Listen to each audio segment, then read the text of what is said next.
अच्छा students, physics का ये हमारा लास्ट लेक्चर है चैप्टर नंबर 4 का। फिर हमारा चैप्टर नंबर 5 स्टार्ट हो जाएगा। तो टॉपिक का नाम है stability. In most situation we are interested in maintaining stable equilibrium और balance, for example design of structures, racing cars and in working with human body. हम ज़्यादातर सीरियस हकीकत में यही बात हकीकत है कि हम चाहते हैं कि स्टेबिलिटी हो। यानी अगर हम चाहेंगे कि हमारी कार है, हम उसको फुल स्पीड से चलाएं तब भी वो कल्टी ना मारे, चाहे हम कैसे भी टर्न मारें, कुछ भी करें, उसमें कल्टी ना हो। या हम कोई घर की डिज़ाइन बना रहे हैं, घर में कुछ जो है ऐसा स्ट्रक्चर बना रहे हैं, वो थोड़ा सा इस तरीके से अपनी जगह से उठा हुआ है, लेकिन हम चाहते हैं कि वो गिरे ना। ठीक है, तो हम स्टेबिलिटी के पीछे भागते हैं।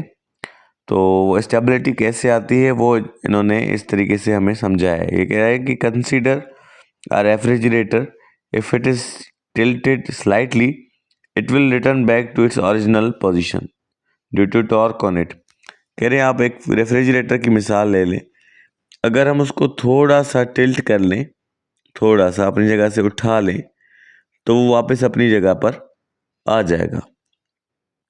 But if it is tilted more it will fall down. लेकिन अगर हम उसको और ज़्यादा टिल्ट कर लेंगे तो वो गिर जाएगा। रीज़न क्या है? रीज़न ये है that critical point is reached.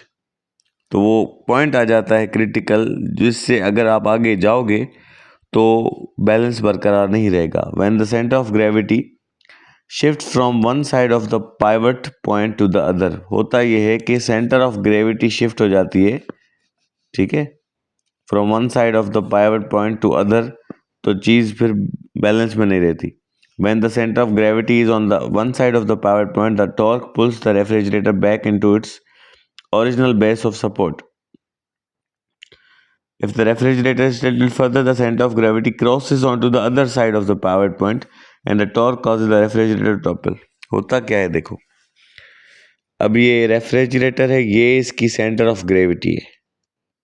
अब सेंटर ऑफ ग्रेविटी और इसका बेस दोनों एक ही जगह पर हैं, ठीक है। बेस के ऊपर अगर सेंटर ऑफ ग्रेविटी हो तो चीज़ बैलेंस में रहती है। यहाँ पर भी देखें, हम भले हमने इसको टिल्ट किया है तब भी ये जो बेस है और ये जो सेंटर ऑफ ग्रेविटी है ये मैच कर रहे हैं आपस में। लेकिन अगर हम ज़्यादा इसको टिल्ट कर लें तो देखें सेंटर ऑफ ग्रेविटी यहाँ आ गई है, ठीक है, ये यहाँ तक आ गई है और हमारा जो बेस है वो यहाँ पर है। बेस इतना बचा, सेंटर ऑफ ग्रेविटी यहाँ पहुंची, इसलिए ये गिर जाएगा। आपने मेंटेन क्या रखना है, बेस और सेंटर ऑफ ग्रेविटी दोनों आपस में जो है मैच करें। बेस के अबव हो सेंटर ऑफ ग्रेविटी तो फिर वो चीज़ स्टेबल रहती है, ठीक है। A body whose centre of gravity is above its base of support will be stable if a vertical line projected downward from the center of gravity falls within base of support। ठीक है, तो आपने base और centre of gravity को same रखना है, एक दूसरे के ऊपर रखना है, ठीक है। तो यही हमारा आज का टॉपिक था। तो यहाँ पर एक और बात इन्होंने बताई है कि जो स्पोर्ट्स कार होती है ना, ये हैवी होती है एट बॉटम।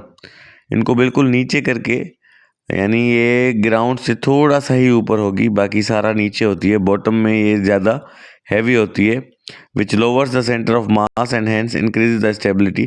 तो जो स्पोर्ट्स कार है इनमें स्टेबिलिटी ज़्यादा होती है, ये कल्टी कम होती है, क्योंकि इनको नीचे रखा जाता है और इनको बॉटम में हैवी रखा जाता है, ताकि जो सेंटर ऑफ ग्रेविटी है और इसका बेस है वो एक दूसरे के ऊपर रहें। यहाँ पर आपका चैप्टर ख़त्म हो गया।